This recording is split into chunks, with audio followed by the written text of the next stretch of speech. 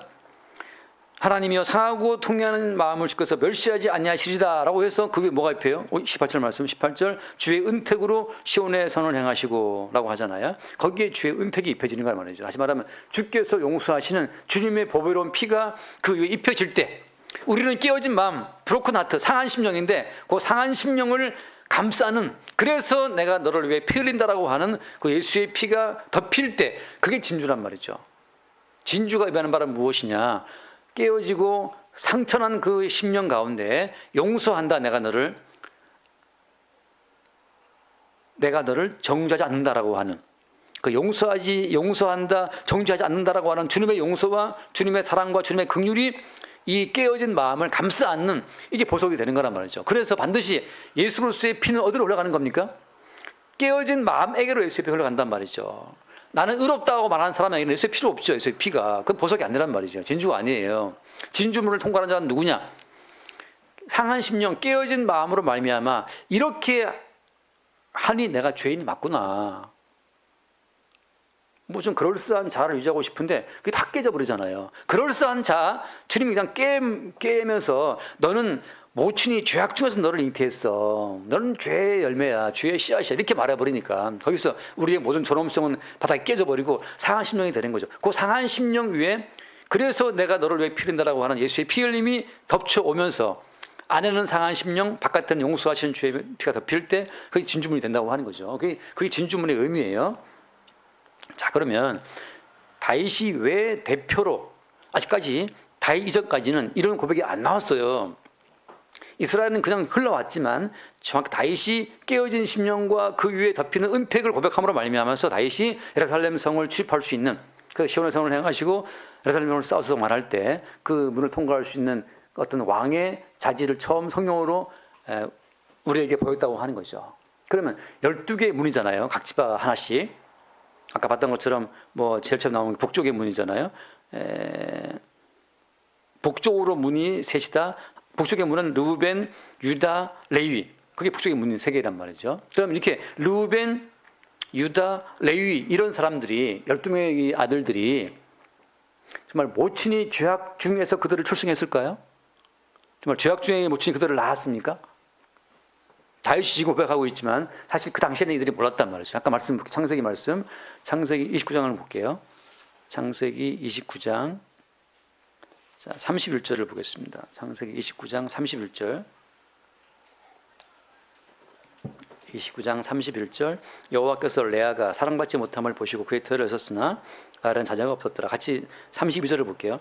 레아가 임신하여 아들을 낳고 그 이름을 르우벤이라 하여 이르되 여호와께서 나의 괴로움을 돌보셨으니 이제는 내 남편이 나를 사랑하노다 하였더라. 자, 르우벤은 나의 괴로움을 주님이 들었다는 거잖아요. 왜냐하면 남편 야곱이 라헬만 사랑하고 이 레아를 사랑해주지 않기 때문에 사랑받지 못한 여자의 그 한이, 사랑받지 못한 여자의 그 안타까움이 지금 여기 들어있는 겁니다. 괴로움이. 그래서 아들을 낳고 내 괴로움을 들으셨구나라고 하는, 그러니까 아들 자체가 자기의 괴로움의 한풀이 어떤 도구로 지금 아들을 낳은 거예요, 말하자면. 그 다음 볼게요. 33절. 그가 다시 임신하여 아들을 낳고 그러되 여호와께서 내게 사랑받지 못함을 들으셨으므로 내게 이 아들도 주셨도다 하고 그의 이름을 뭐라고 했습니까? 시몬을 하였다. 자, 앞에서는 내 괴로움을 들었다. 두 번째는 사랑받지 못하는 내 안타까움을 들었다라고 하는 거죠. 그러니까 지금 계속 얘는 뭐가 나온 겁니까? 좀 남편의 사랑을 받고 싶은 것이고 남편과 함께 하고 싶은 마음 자체가 계속 있는 거죠. 그 다음 34절. 그가 또 임신하여 아들을 낳고 이르되 내가 그에게 새 아들을 낳았으니 내 남편이 나와 연합하리로다 하고 그의 이름을 레라고 부르잖아요. 남편과 함께 하고 싶은 남편과 연합이 안 되는 거죠. 남편이 계속 이 레아를 무시하니까. 거기에서 그 남편에게 무시받는 그 레아의 안타까움, 괴로움, 사랑받지 못하는 그 서운함, 그 서러움이 다 여기 들어가 있는 겁니다. 따라서 이 아들들은 그냥 레아라는 여자의 그 모친의 그 사랑받지 못하는 괴로움과 서러움과 안타까움, 사랑받고 싶은 욕망을 다 품고 태어난 아들들이에요. 말하자면 이 아들들은 그냥 사랑받지 못한 한 여자의 한의 열매들이 아들들인 거죠. 마지막에 가서 이제 36절 말씀, 그가 또 임신하여 아들을 낳고 그러되 내가 이제는 여호와를 찬송하리로다 하고 이런 말미암아 그가 그의 이름을 유다라 하였다. 그의 출산이 멈추었더라. 그러니까 이제는 4명쯤 나니까 이제는 이 레아 마음에 좀 한이 풀린 거예요. 그래서 유다라고 지은 거죠. 이제는 내가 찬송하겠다. 그러니까 아들을 4명 낳으니까 이제는 이 레아 마음에 만족이 되면서 내가 지금 찬송할 거야 라고 하는데, 어때? 이것도 뒤에 보면 나오지만 이것도 진정한 찬송이 아니고 조건부적인 찬송이었어요. 뒤에 계속 말씀합시다. 30장 말씀, 30장. 그래서 30장 들어오게 되면 또 라헬이, 눈으로 보세요. 라헬이 어린 애를 낳는다 자기 못 낳고 있으니까 또 이제 막 남편을 쏘르잖아요. 내게 아들을 낳게 하라. 그렇지 않으면 내가 죽겠다 하고 또 라헬만한 욕심을 또 부리는 겁니다. 라헬 또 어때요? 언니가 아들 낳는 거 보니까 또 욕심이 나는 거죠. 나도 아들 낳고 싶다는 거죠. 그래서 어때? 이 라헬의 아들도 다 마찬가지지만 라헬의 욕심의 어떤 씨앗들입니다. 그냥 레아의 아들들은 사랑받지 못하는, 사랑받고 싶은 여자의 그 욕망의 씨앗들이고, 이 라헬이 낳은 아들도 마찬가지지만 이제는 그 아들을 낳고 싶은 욕망의 씨앗들이 그 아들들이라고 하는 거죠. 그래서 어떻게 하냐면 그 종을 들여보낸단 말이죠. 그래서 3절 말씀 보면 3절에 라헬이 이르되 내 여종 비라에게로 들어가라. 그래서 이제 비라를 들여보내가지고 비라가 5절 말씀 5절 비라가 임신하여 야곱의 아들을 낳은지라. 자 6절 말씀 같이 볼게요. 6절 라헬이 이르되 하나님이 내 억울함을 푸시려고 내 호소를 들으사 내게 아들을 주셨다 하고 이런 말미암아 그 아이의 이름을 단이라 하였다. 단, 억울함을 풀었다는 거죠. 다시 말해서 이 단이라는 이 아들은 그냥 이 라헬의 억울함의 열매예요.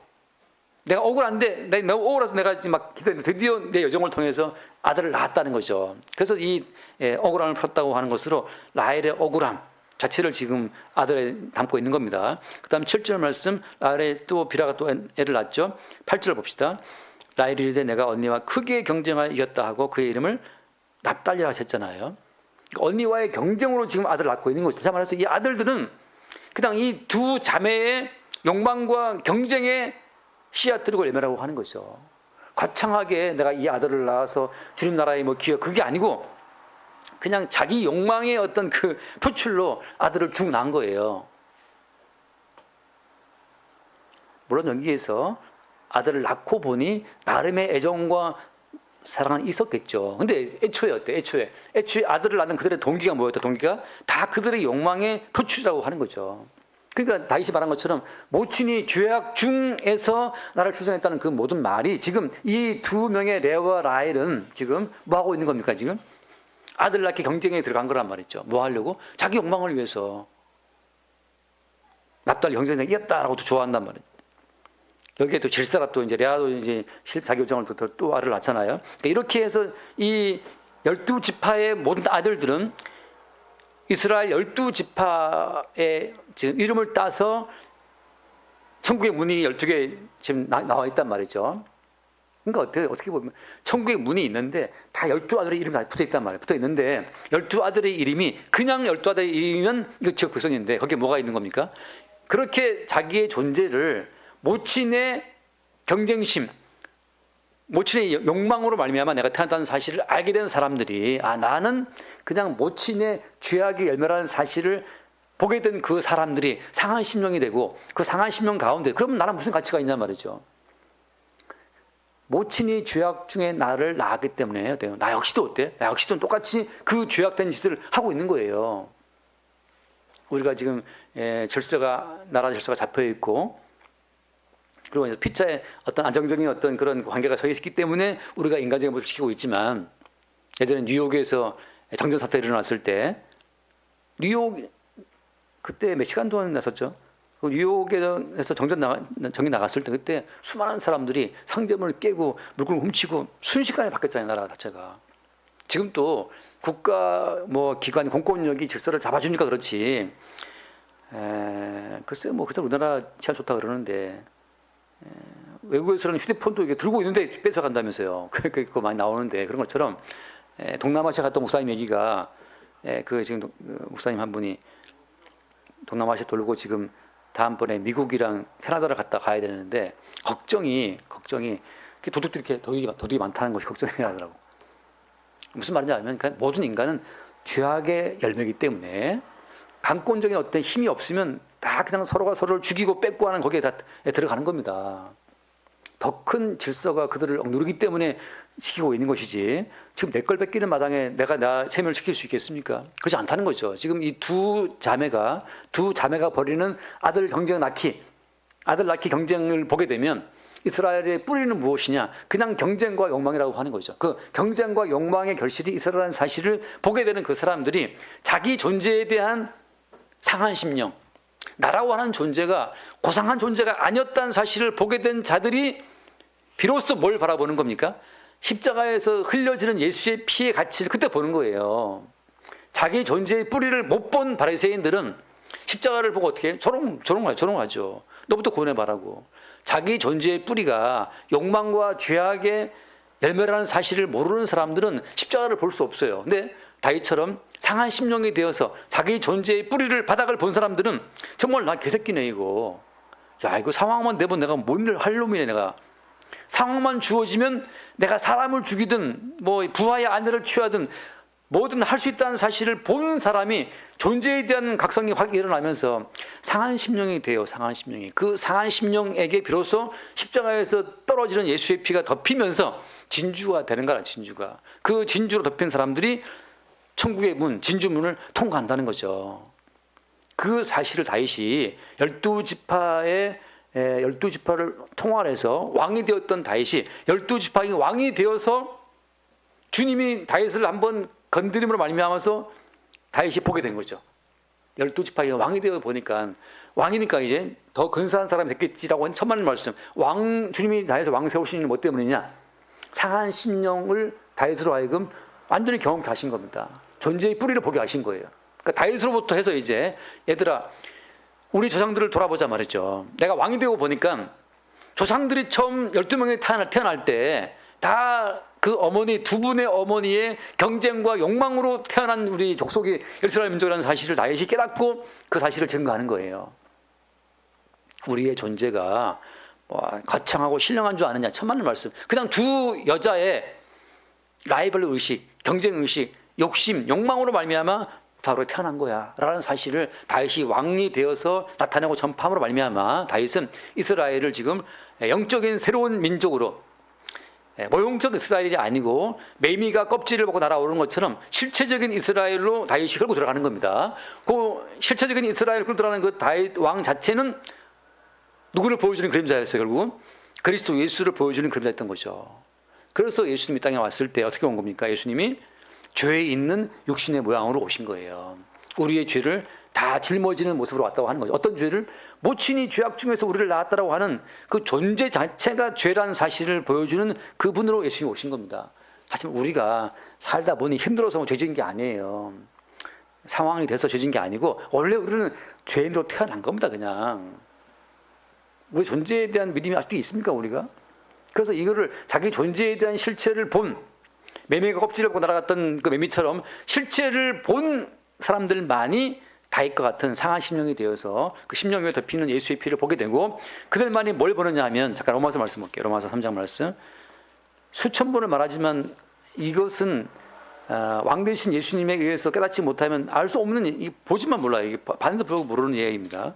3장 19절부터 봅시다. 3장 19절. 우리가 알거니와 우리 율법이 말하는 바는 율법 아래에 있는 자들에게 말하는 것이니 이는 모든 입을 막고 온 세상으로 하나님의 심판 아래에 있게 하려 함이라. 같이 봅시다. 그러므로 율법의 행위로 그의 앞에 의롭다 하심을 얻을 육체가 없나니 율법으로는 죄를 깨달음이라. 바울도 오랜 세월 동안 율법 붙잡고 씨름했잖아요. 율법 붙잡고. 바울이 옛날 생각할 때는 나는 경건한 이스라엘 민족 베냐민 지파로 태어났기 때문에 나는 이 모든 말씀을 지킬 수 있다고 믿고 이 율법 잡고 씨름했는데, 다 바울이 예수를 만나고 뭘 깨달은 겁니까? 예수를 만나고 보니까 이 율법으로는 죄를 깨달음이구나. 이 율법으로는 온 세상으로 모든 입을 막고 심판 아래에 있게 하려고 주신 것이라는 사실을 그때 바울이 깨닫죠. 그죠? 다시 말해서 상한 심령이 되어서 주의 은택을 바라봤던 다윗의 심령이 바울에게도 임했던 겁니다. 상한 심령, 죄악 중에 출생했던 자기의 본질을 본 다윗의 그 어떤 심령이 바울에게 임하니까 바울도 본 거예요. 뭘 봤냐면 나의 근본이 이 존재 자체가 내가 죄인이었네를 본 거죠. 존재론적 죄인이니까 내가 어떤 말씀을 잡고 이렇게 내가 만져도 다 죄로 물들어. 내가 존재 자체가 죄인이기 때문에 어떤 성경 말씀을 내가 붙잡고 묵상을 해도 다 이 모든 말씀을 내가 죄로 물들이고 있는 거예요. 결국 뭡니까? 율법의 행위로는 그 앞에 안 되는구나. 율법으로는 죄를 깨달았다는 사실을 보게 된 거죠. 그리고 한 말이 뭐냐?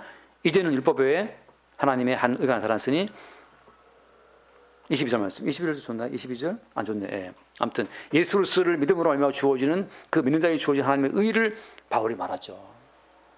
그러니까 깨어진 심령, 상한 심령, 존재론적 죄인으로서 자기의 본질을 본 사람들은 이제 비로소 존재를 깨트림으로써 자기의 물과 피를 흘려주시는 예수 그리스도를 바라보는 겁니다. 다시 말해서 아니 예수라는 분이 왜 꼭 죽어야 돼? 왜 꼭 그렇게 살찌고 피를 흘려야만 되는 거야? 라고 말할 때 네 존재가 죽어야 될 자기 때문에 예수도 존재 자체가 죽어야 된다는 사실, 죽음으로 죽음을 속하는 방법, 죽음으로 죽음을 용서하는 방법을 하나님이 보여주신 거예요. 그게 누굽니까? 그게 12 진주문을 통과하는 이스라엘이라고 하는 거죠. 이스라엘. 그래서 한번 안소서에서 찾아보세요. 요한계시록 그 지난주에 공부했던 내용이긴 한데 요한계시록 21장 요한계시록 21장에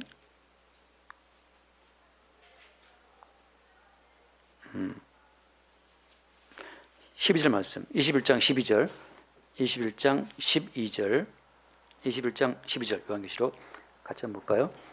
그 높은 성곽이 있고 12문이 있는데 문에 12천사가 있고 그 문들 위에 이름을 썼으니 이스라엘 자손 12지파의 이름들이라. 예루살렘 성의 그 12개의 문짝 위에는 다 누구의 이름이 있습니까? 12지파의 이름이 있는 거예요. 근데 12지파의 이름은 사실 어떤 이름이에요? 엄밀히 말하면 다 부끄러운 이름들이죠. 근데 왜 부끄러운 이름들을 왜 써놓은 겁니까? 부끄러운 이름 위에 비로소 덮이는 어린 양 예수의 피가 있기 때문에 그 이름들이 보석이 되어서 진주가 되어서 그 진주의 문을 통과하게 되는 거예요. 그 위에도 누가 있었습니까? 천사가 있죠. 그 천사는 바로 그 사실로 그 진실로 우리를 끌고 가는 겁니다. 다시 말해서 존재론적 죄인이라고 하는 그 모친이 죄악 중에 나를 출생했다고 하는 그 존재 자리로 우리를 누가 끌고 간다고요? 천사가 우리를 끌고 가는 거예요. 악령은 귀신들은 우리 존재를 자꾸 포장하고 덧대고 허구의 자아를 키워주는 쪽으로 악령은 우리를 끌고 가지만 천사는 그리스도의 명령을 따라서 우리 존재의 뿌리로 끌고 가게 되면 거기를 뭘 보냐면 야 모친이 죄악 중에 나를 출생했구나. 그 자기 존재의 무너짐, 존재의 그 상처, 존재의 그 깨어짐 자체 속에서 비로소 어때요? 예수 그리스도의 속죄의 피를 바라보고 그 피에 흘러 들어옴을 보게 되는 자리로 천사가 인도한다는 거죠. 그러니까 천사가 딱 보고 있다가 진주가 없는 사람은 다 패스, 너는 다 거절이에요. 돌아가. 진주가 없으니까. 바리새인 나는 모도했고 하고 쭉 기도할 때 바리새인 주님 하신 말씀이 있잖아요. 저 불의하다고. 근데 그 세례는 기도할 때 가슴을 치면서 나는 죄인으로서이다. 존재론적 죄인임을 보게 된 사람들은 뭘 하고 안 하고를 떠나서 그냥 존재 자체가 죄인인 걸 알아요.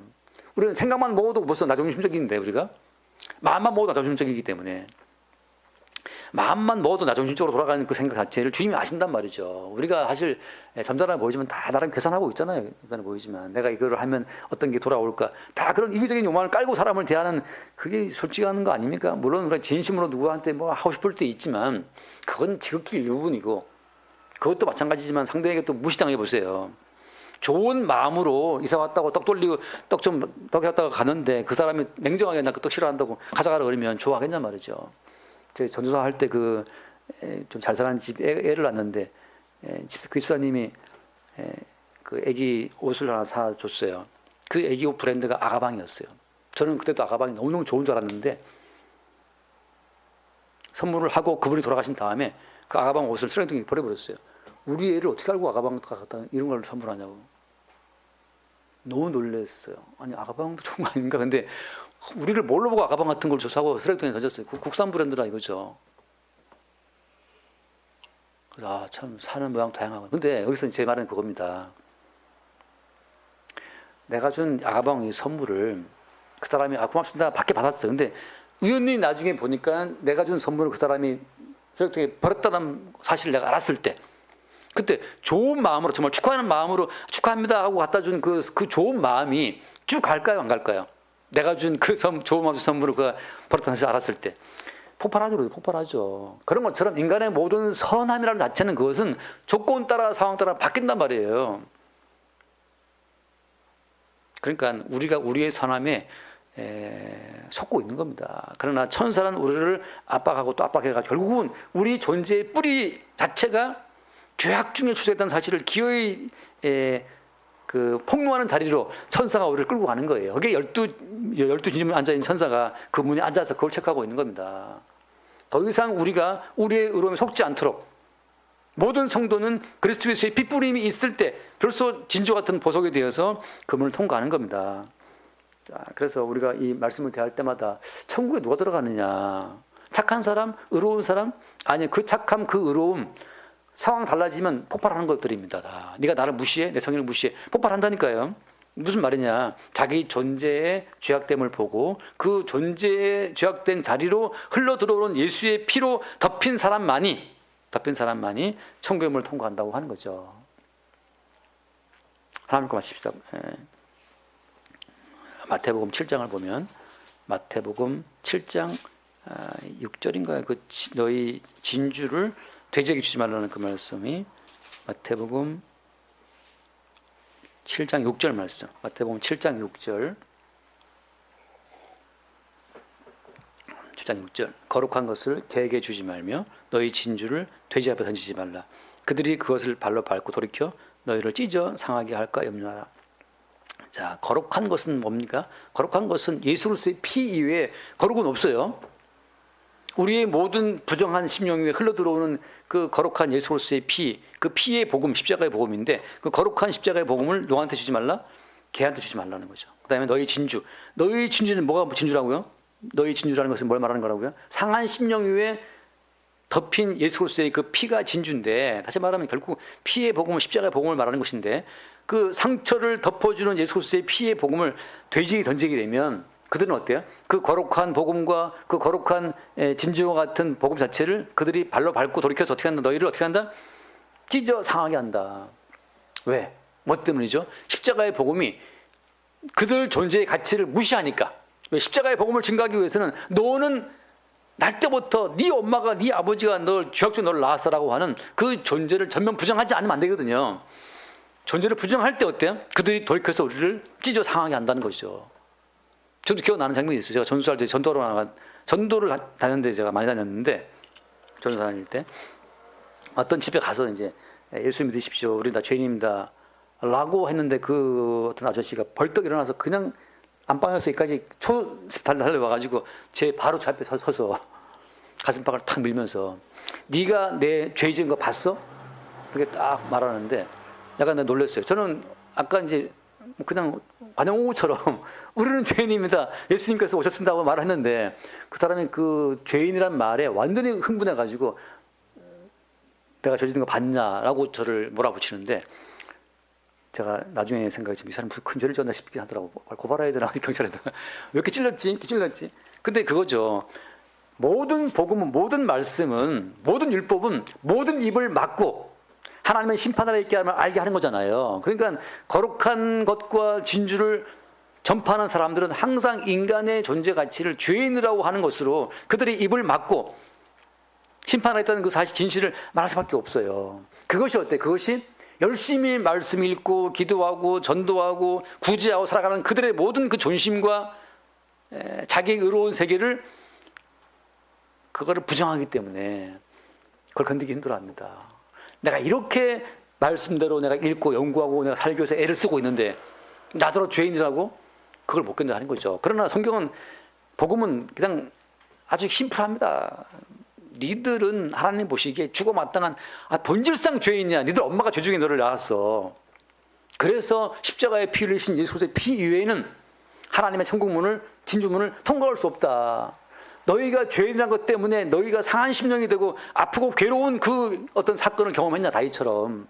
야, 난 정말 내가 정말 죄인이 맞구나라는 사실 다윗처럼 깨달았냐 말이죠. 그때 비로소 이래서 예수님이 십자가의 피로 죽어야만 했다는 사실을 아는 자들, 그들만이 어디요? 그들만의 진주문을 통과하는 자들이란 말이죠. 여기에서 이 복음이 안 들리는 사람들은 돌이켜서 너희를 어떻게 한다? 돌이켜 너희를 찢어 상하게 한다. 그러니까 복음을 저는 옛날에 했지만 지금은 막 전하지는 않아요. 주님이 하게 하시면 하고 말 안 주시면 저도 말 안 하는 같이 그냥 먹고 놀고 오는 거고. 근데 어떤 말을 하게 되면 말을 하죠. 근데 제 경험상 복음을 말했을 때 돌아오는 어떤 조롱이 조롱. 목사님 좀 신령하지. 목사님 좀 대단하. 이렇게 할 때 이것은 지금 조롱하고 있구나. 딱 다가오죠. 정말 본질상 그들의 죄인 자녀라는 사실을 안다면 동일하게 십자가에 죽임당하신 예수의 피밖에는 함께 나눌 가치가 없는데 그걸 지금 조롱하고 있잖아요. 그래, 믿음 좋아. 정상 믿음 좋아. 이것은 조롱인가? 이제 살짝 이제. 그래서 이 에스겔서를 마지막에 12개의 문을 통과하면, 자, 돌아와서 이제 마칩시다. 돌아와서 마지막 절에 48장 36절 말씀, 36절. 그 사방에 합계는 18,000척이라 그날 후로는 그 성읍의 이름을 뭐라고 했습니까? 여호와 산마라 하리라. 여호와께서 거기에 계신다는 뜻이잖아요. 여호와께서 어디 계십니까? 12 진주문을 통과해서 들어올 수 있는 그 성읍 가운데 여호와께서 계시는 거예요. 그 말은 무슨 말이에요? 어린 양 예수의 피가 있는 곳에 누구도 함께 있다는 겁니까? 여호와께서 거기 있다고 하는 거죠. 말씀대로 살고 착하게 경건한 거기에 있는 것이 아니고 깨어진 심령 위에 흘러내려와서 덮고 있는 어린 양 예수의 피로 덮인 그 진주의 문을 통과한 자들 가운데 여호와께서 함께 하신다는 사실을 말하고 있는 거죠. 날마다 우리가 죄인됨을, 그러니까 존재론적으로 원천적으로 죄인됨을 늘 볼 때마다 그 자리에 흘러들어오는 예수의 피로 말미암아서 우리 안에 정말 아까 말한 것처럼 그냥 문 한 개가 하나의 진주라 한 것처럼 그냥 하나의 진주로 덮여가는 그 하나의 진주문에 연합된 우리의 심령 될 수 있기를 바랍니다. 기도하겠습니다. 주님, 에스겔서를 마치면서 여호와께서 어디 계시는가, 12지파의 이름이 다 써져 있는 그 새로운 성읍, 여호와 산마의 성읍에 주님이 계신다는 사실을 보게 됩니다. 12지파가 다 죄악 중에 출생한 죄인들이나 그들 위에 입혀진 은택으로 말미암아 그들이 보석이 되고 진주가 되어 그 성에 출입할 수 있음을 보게 됩니다. 날마다 어린 양 예수의 피가 우리를 보석되게 만드는, 우리를 진주되게 만드는 참된 요소임을 늘 새롭게 보고 주의 어린 양 이름을 찬송케 하여 주옵소서. 우리 주 예수로 기도드립니다. 아멘. 하늘에 계신 우리 아버지여, 이름이 거룩히